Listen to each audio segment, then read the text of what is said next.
welcome to Ellen Ruth Soap. I'm Ellen, and today I am making, I think it's a very summery, fresh scent. It's called Lemon Lavender type from Nature's Garden. I think this is a dupe of something, and I'm not sure what, but it smells fab. Oh, I'm loving it. I've not soaped with this before, but it got good reviews, says it doesn't cause discoloration, acceleration, discoloration. It sounds great. Let's give it a whirl for the colors today. So the lemon and the lavender, right? I got to go yellow and purple. That's what I'm thinking. I'm going to use goldenrod mica from Be Scented, and I love this color. It's just beautiful and bright. So that's going to be my lemony yellow. And for my purple, I'm going to go bright. I'm going to go pretty purple. And this is also from Be Scented. So I thought these two together, don't those look happy? I just want a happy, fresh, summery kind of just all good things soap today. I'm going to use coconut milk, and I'll do the milk in oil method for the soap, and I think I want to do some piping on top. Haven't figured out what yet, but I'll figure that out and pick out my piping tips and let you know when we get there. I'm still formulating, you know. I kind of fly by the seat of my pants. I'm not really good at planning out my soaps.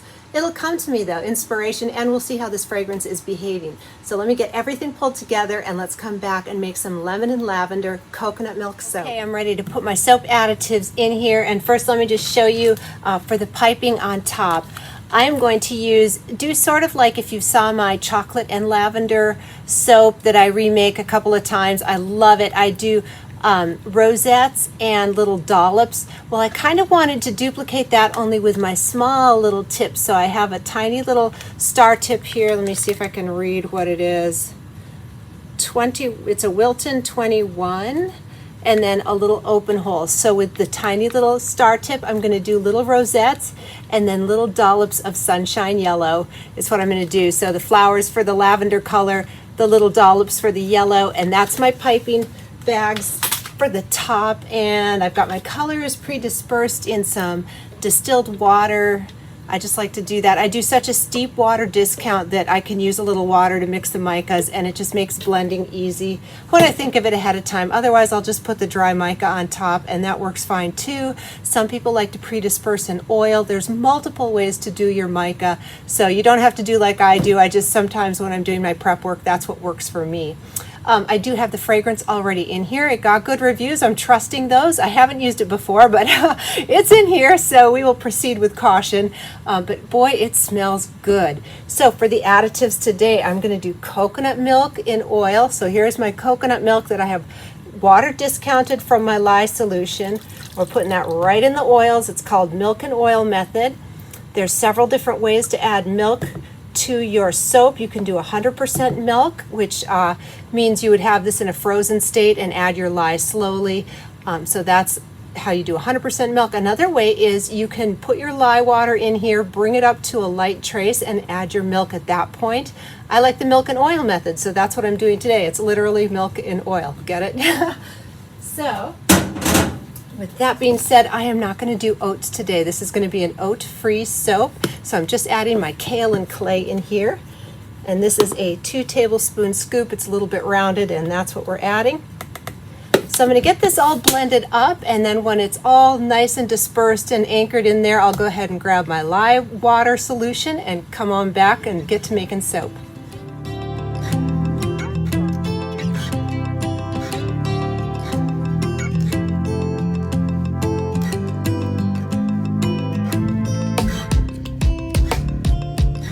It's time to make soap. I've got my lye solution here, which has cane sugar dissolved in the distilled water. Then I put tussa silk fibers in there, put the sodium hydroxide in, and let it all melt up the silk. And then I do add sodium lactate. So that's what's going on in the magic pot. And I am soaping at about 80 degrees, give or take a few. I took the temperature a little bit ago, so it's probably cooled down then. I get asked a lot what temperatures I soap at.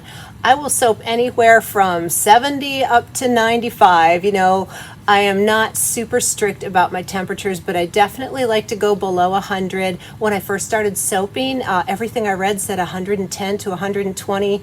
Kind of hot for me. I like soaping cooler, and my basement is cool where my studio is. So I'm about 80 degrees today. FYI. So let's get this in here, And I'm just going to go to emulsion, and then we'll split off the colors and take it from there, because I do have that fragrance in here and it's a little bit of an unknown factor. So let's get to it.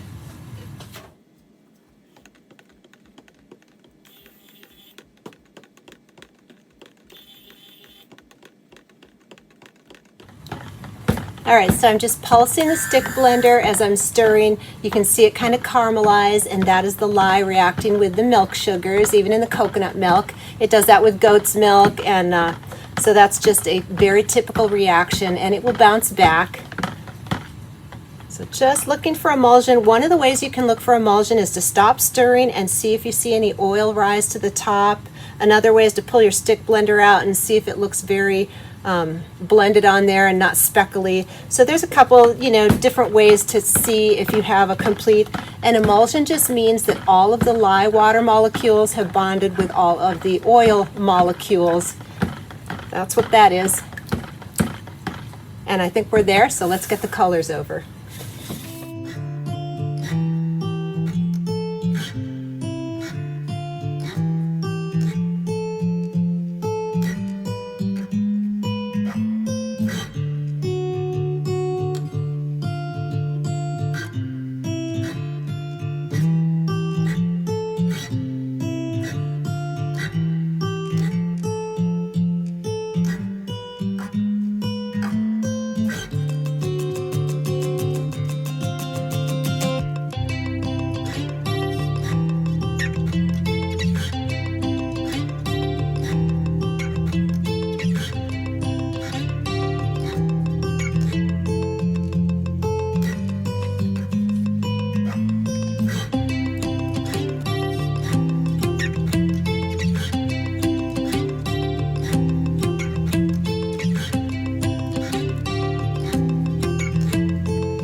It's the next day, and I'm very anxious to get in here.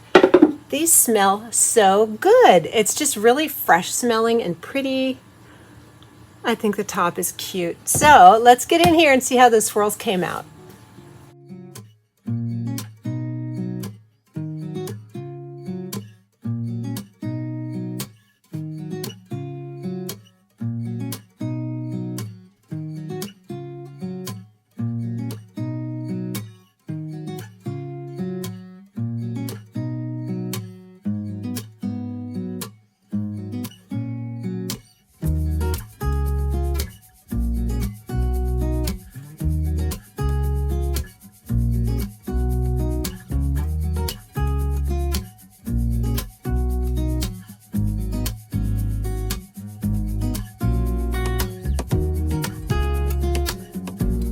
And we're back with the lovely Olga, and it's time to cut into these, and I need to make a revision. I have said multiple times on this channel that I'm not a lavender fan, and yet I keep loving these lavender scents. So I think I really like lavender when it's combined with something nice, like the chocolate lavender that's my favorite soap ever.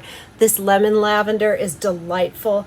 So I need to revise that. I've said that. I apologize. I made a blanket statement, and I should not have done that because I am loving lavender combinations. So maybe it's just something about it being a complementary scent that kicks it up. Anyway, look at that swirl. I apologize for dissing lavender. So that is my statement for the day. Have you found, I would love to know from you all, if you've had a scent that you didn't like patchouli or lavender, and it's kind of grown on you over the years? Because I think that's what's happening with lavender. It's just in the soaping community, in the bath and body community, lavender is a very predominant scent choice. And I don't know if I've just gotten used to it or I'm just loving the combinations, but I'm digging it. This is wonderful. So let me know if you have a scent that has grown on you over the years. I'd love to hear. Oh, these swirls are so pretty, and I think the colors really represent the fragrance in this. Happy. So this fragrance was a dream to work with. Very, very nice. Of course, I love coconut milk soaps and all the good stuff. So this is a 2 thumbs up from me so far. We'll see. The reviews on the fragrance said that it had good scent retention, so I'm really counting on that. If this fragrance sticks around, it's a keeper. Sometimes when you have a fabulous fragrance, it can fade out after the cure, and that is such a bummer. But this one had good reviews that said that it didn't do that, so we're really hoping for that. All right, next loaf. I really get a kick out of the scent descriptions too on the fragrance suppliers.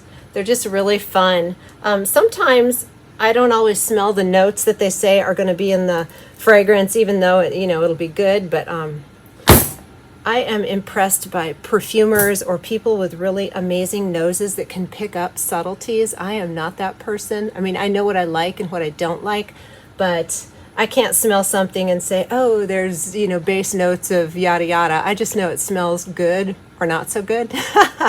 So I have a very simple nose, I guess. I have some friends that can do that with food. They can taste a complex recipe and tell you what spices are in there, and I can't do that either. I just know if it tastes good or not. So my hat is off to you people if you have a really good nose or taste buds where you can pick up the base notes or the underlying things. I think that is fascinating. And I'm glad there's people out there that can do it, and then they can write down the description for people like me that just know if it smells good or not good. That's pretty basic for me. So anyway, oh, these are pretty. I think I'm going to have a few soapy patterns to do at the end. I love it when it happens like that. So pretty. All right, time to cut the last loaf here. And I want to thank you so much for joining me today. I hope you enjoyed today's video. And if you did, don't forget to hit that subscribe button and the bell for notifications so you don't miss anything going on in the studio. I really appreciate you taking the time to be with me today. And I hope that you have a wonderful day.